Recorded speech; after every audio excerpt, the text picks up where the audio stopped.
Përshëndetje të nderuar teleshikues të televizionit Nova, jeni duke ndjekur lajmet edicionin në gjuhën shqipe. Pas një lajm të mirë që dje mori Kosova për antarësimin e saj në FIFA dhe UEFA, një lajm i ngjashëm erdhi edhe sot nga Komisioni Evropian, i cili vendosi që Republikën e Kosovës ta liron nga regjimi i vizave. Brukseli zyrtar ka konstatuar se Kosova ka përmbushur të gjitha kriteret e përcaktuara të udhërrëfyesit për këtë çështje. Pas vendimit të Komisionit, procedura për liberalizimin e të rëndësishëm pritet të miratohet edhe nga Parlamenti dhe Këshilli Evropian, i cili pritet të ndodhë në muajin qershor.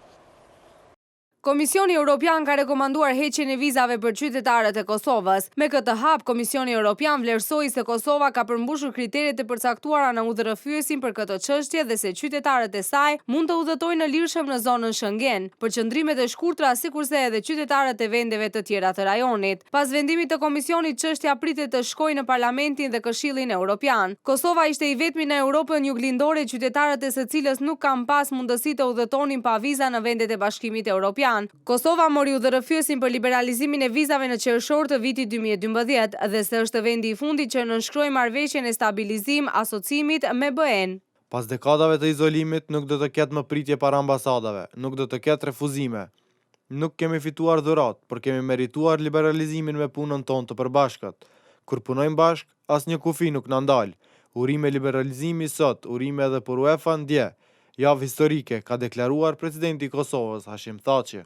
Por i menjëhershëm ka qenë edhe reagimi i ministrit për eurointegrim Bekim Çollaku, i cili ka pohuar se Komisioni Evropian ka miratuar propozimin për liberalizimin e vizave për Kosovën. Komisioneri për imigracion Dimitris Avramopoulos ka bërë thirrje për respektimin e marrëveshjes me Malin e Zi dhe për reformat në drejtësi. Të drejtë udhëtimi pa viza do të kenë qytetarët e Kosovës që posedojnë pasaporta biometrike. E di sa e rëndësishme është udhëtimi pa viza për qytetarët e Kosovës dhe jam i kënaqur me progresin e arritur.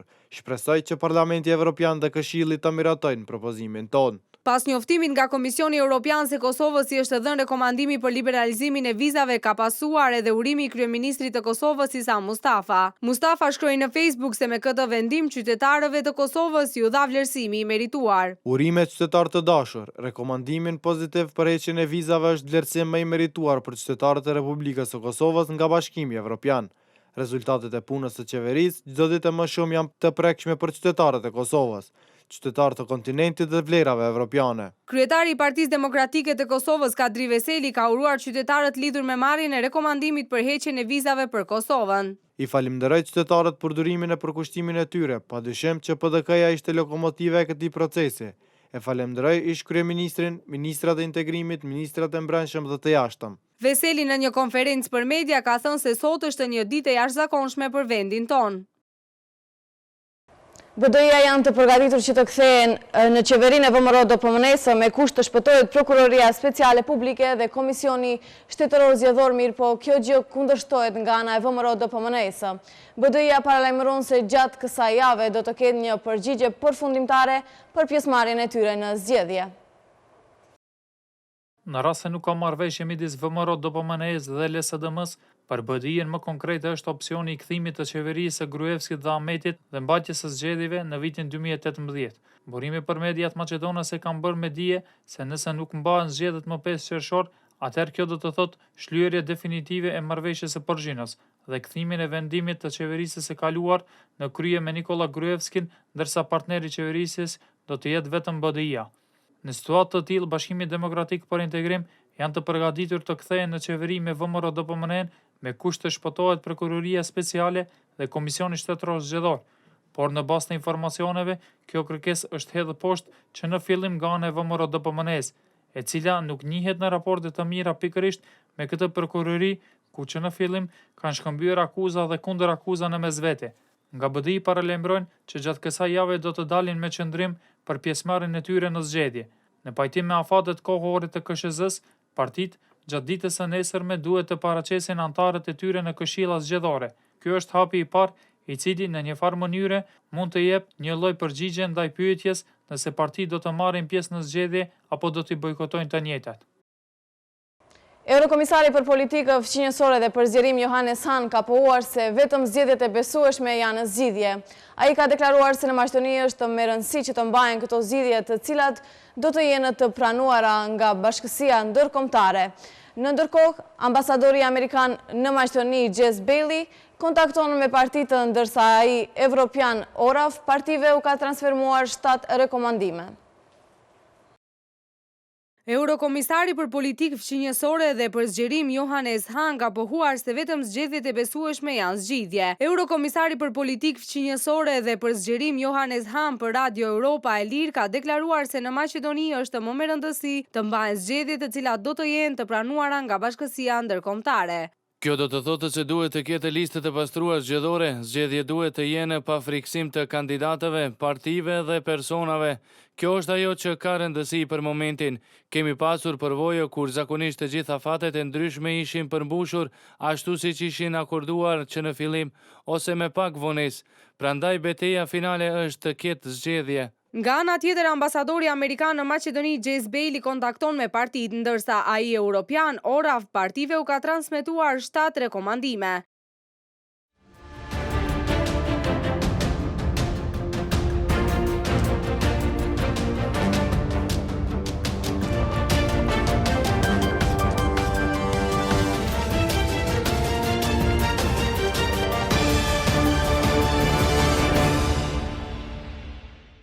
Më 5 maj do të protestohet në të gjitha burgjet e Maqedonisë pasi që presidenti Gjorgji Ivanov nuk ka marrë një vendim për faljen e mirat të burgosurve, ashtu siç i fali më shumë politikan.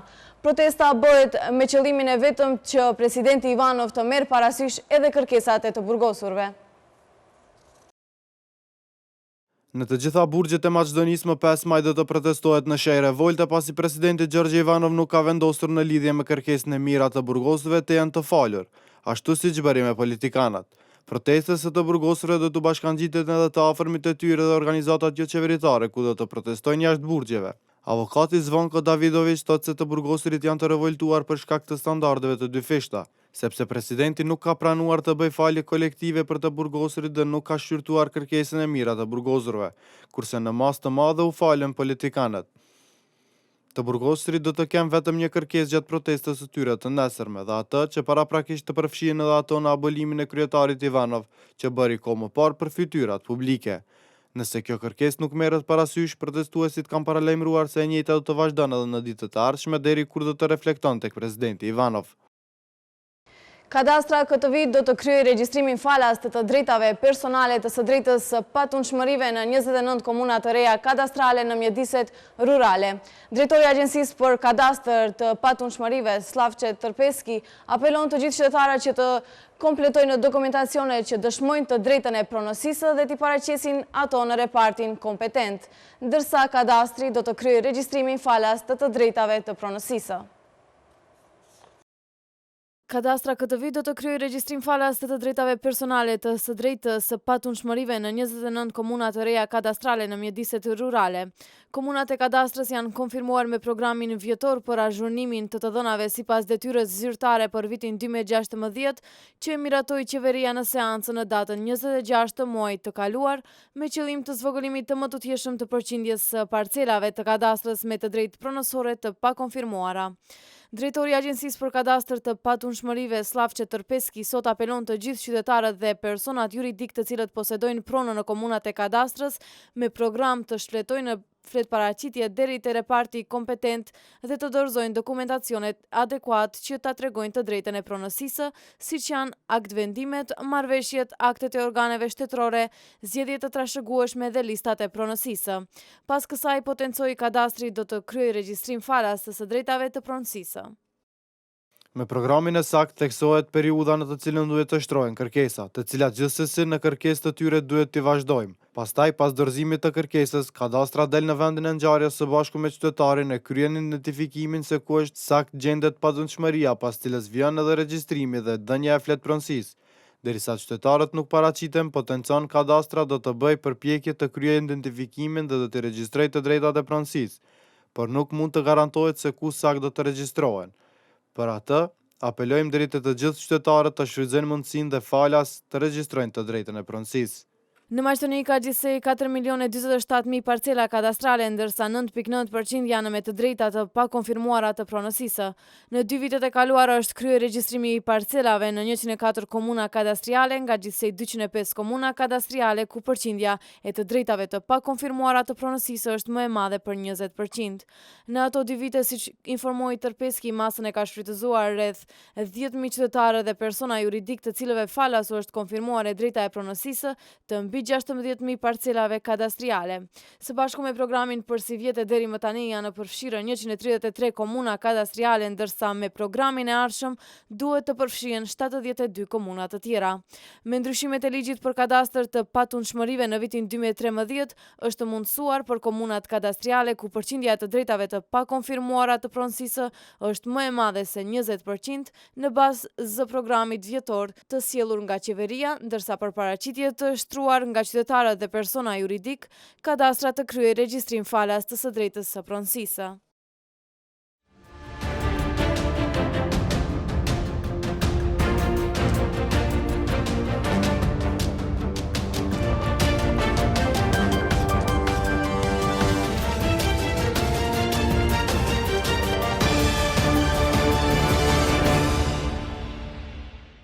Në të pandehurit e procesit, imamët u shpallën fajtor nga gjykata e krimeve të rënda dhe u dënuan me 52 vite burg secili.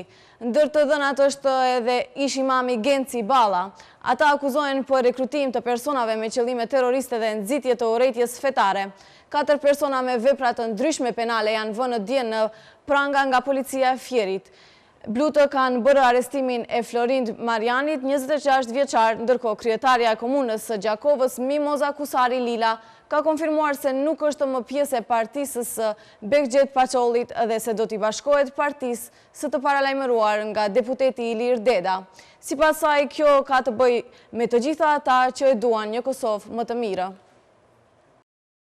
Gjykata e krimeve të rënda shpalli fajtor 9 të pandehurit e procesit imamët duke dhënë për ta 126 vite burgim në total. 3 akuzuarit kryesor nën akuzë për rekrutim të personave për qëllime terroriste, financim dhe thirrje e nxitje të urrejtjes fetare, morën së bashku 52 vite heqje lirie. Ish imami i xhamis në Unazën e Re, Genci Balla, u shpall fajtor dhe u dënua me 18 vite burg. Ish imami i Ysberishtit, Bujar Hysa, u dënua me 18 vite burgim, ndërsa ish imami i Cerrikut, Ferit Pashja, me 17 vite heqje lirie, derisa Zeqiri Meri më pak, Orion Reçi, Vervi Morava dhe Edmond Balla u dënuar me nga 13 vite burg, derisa Fadil Muslimani dhe Ardit Tola 12 përkatësisht 7 vite burg. Gjatë pretencës, prokuroria kishte kërkuar më herët 152 vite burg në total për të gjitha akuzuarit, që sipas organit të akuzës indoktrinonin besimtarët në 2 xhami në kryeqytetit për t'i dërguar për luftime në Siri për krah ISIS-it e konsideruar si organizatë terroriste. Të pandehurit ishin arrestuar në mars të vitit 2014.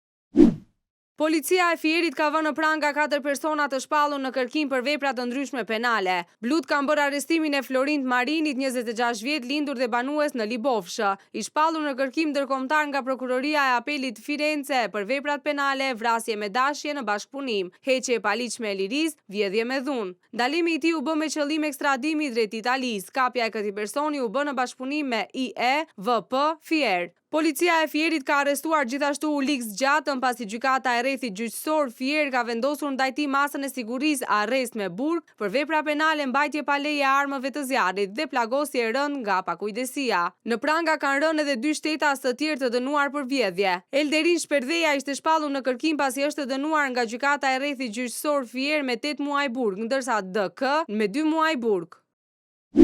Kryetarja e komunës së Gjakovës nga AKR-ja, Mimoza Kusari Lila, ka konfirmuar se nuk është më pjesë e partisë së Bekxhet Paçollit dhe se do t'i bashkohet partisë së re të paralajmëruar nga deputeti Ilir Deda. Darja e mirëfillt prej asaj çfarë ka dhe çfarë do të ketë Kosova është koncepti i iniciativës së re të kryetares së Gjakovës, Mimoza Kusari Lila dhe deputeti Ilir Deda. Kjo nuk ka të bëjë me mua dhe Ilirin, ka të bëjë me të gjithë ata që e duan një Kosovë më të mirë, një Kosovë kur të gjithë janë të barabartë, ka thënë Kusari Lila në emisionin Rubicon në KTV. Në kuadër të kësaj iniciative, sipas Kusari Lilës, do të vinë shumë individ nga subjekte të ndryshme politike, secili e vazhdon rrugtimin aty ku ndihet më i frytshëm, ka shtuar ajo. Tashmë e kanë bërë me dije se më nuk janë pjesë e AKR-s, ka deklaruar Kusari Lila.